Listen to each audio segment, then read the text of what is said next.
A'udzubillahi minasyaitonirrajim. Bismillahirrahmanirrahim. Assalamualaikum warahmatullahi wabarakatuh. Alhamdulillah wassalatu wassalamu ala Rasulillah wa ba'du. Bapak Ibu hadirin wal hadirat rahimakumullah.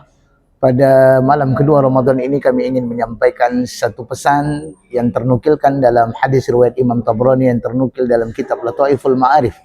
Dikuatkan dengan seorang sahabat bernama Yahya ibnu Katsir dalam kitab Syiamus Shalihin.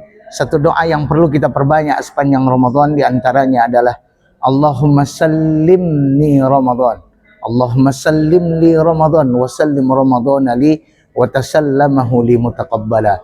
Semoga kita diselamatkan di sepanjang Ramadan dan Ramadan menyelamatkan kita untuk selalu menjaga kita dengan nilai-nilai kebaikan-kebaikan yang kita laksanakan sepanjangnya. Selamatlah kita di dunia, insyaallah selamatlah kita di akhirat kelak. Assalamualaikum warahmatullahi wabarakatuh.